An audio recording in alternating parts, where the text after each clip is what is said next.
वर्ष की आपको बहुत बहुत शुभकामनाएं। और 3 जनवरी जो है भारत के इतिहास का बहुत बड़ा दिन है। यहाँ महिलाएं बैठी हैं प्रधान जी बहुत बड़ी संख्या में। अगर आपसे उस बारे में बात ना हो तो कहीं प्रोग्राम अधूरा सा लगता है। ये जो चित्र आप देख रहे हो ज्योतिबा फुले और सावित्रीबाई फुले, ये सिर्फ चित्र नहीं है, ये भारत का इतिहास है। और जितनी लड़कियां बैठी हैं, महिलाएं बैठी हैं, महिला सरपंच बैठी हैं, सावित्रीबाई फुले का इतिहास आपको पढ़ना चाहिए। आप सरपंच बने हैं क्योंकि आप पढ़े लिखे हैं। आपको पता है हरियाणा के पंचायती चुनाव में पढ़े लिखे होने की शर्त है 5वीं 8वीं 10वीं कैटेगरी वाइज। लेकिन आप कैसे पढ़ पाए हो, आपको पढ़ने का अधिकार कैसे मिला, ये आपको जो सावित्रीबाई फुले का इतिहास पढ़ना पड़ेगा। सावित्रीबाई फुले ने 1848 को पुणे का एक गांव पड़ता है पेठवाड़, पुणे में एक जगह पड़ती है पेठवाड़, वहां पे पहला लड़कियों का स्कूल खोला था। और जब उसने ज्योतिबा फुले जो थे एक महान क्रांतिकारी थे जिन्होंने किताब लिखी गुलामगिरी, हमें वो गुलामगिरी किताब पढ़नी चाहिए। ज्योतिबा फुले की जब शादी हुई ना तो वो 8-9 साल के थे, उनकी पत्नी भी छोटी थी, गोद में रख के शादी हुई थी। महिलाएं बैठी हैं, आपको पता होगा बाल विवाह होता था पहले। ज्योतिबा फुले ने अपनी पत्नी सावित्रीबाई फुले को पढ़ाया। ये हमारे लिए प्रेरणा है जो नौजवान साथी बैठे हैं कि हम अपनी पत्नी को भी आगे बढ़ा सकते हैं। पहले अपनी पत्नी को पढ़ाया और वो जब पहली टीचर बनी उसने स्कूल खोलने का फैसला किया। कहते हैं प्रधान जी जब हम कोई नई चीज करते हैं सबसे पहला विरोध घर से होता है।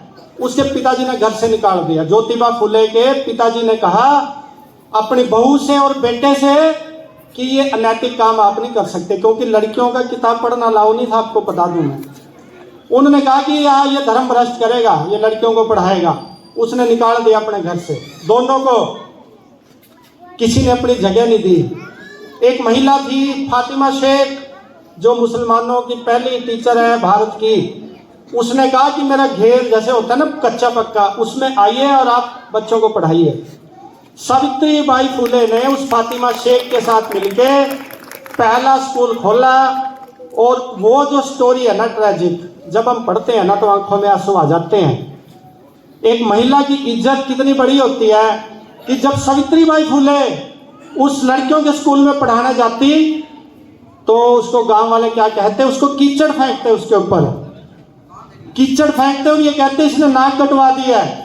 सावित्रीबाई फुले एक साड़ी थैले में रखती, उसकी साड़ी खराब कर देते गांव वाले।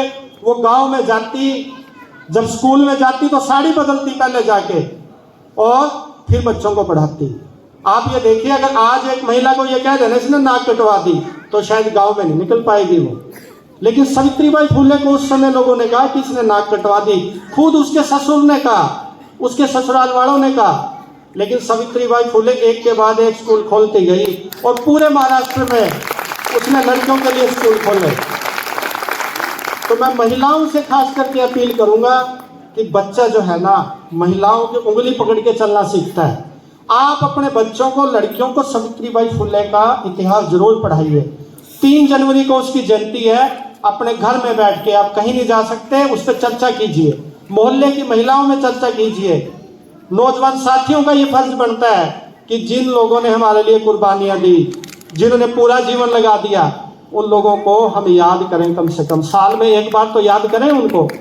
और सावित्रीबाई फुले ने सिर्फ किसी एक समाज को नहीं पढ़ाया, ज्योतिबा और सावित्री ने 36 बिरादरी के लोगों को पढ़ाया। उसने कहा सभी के लिए स्कूल खुले, कोई आए और पढ़े। तो ये हमारे लिए उदाहरण है। मैं दोबारा से नमन करता हूँ और आयोजकों को बधाई देता हूँ। जय ज्योति, जय क्रांति, जय सावित्रीबाई फुले, जय ज्योतिबा फुले, इनकलाब जिंदाबाद। Thank you sir, thank you.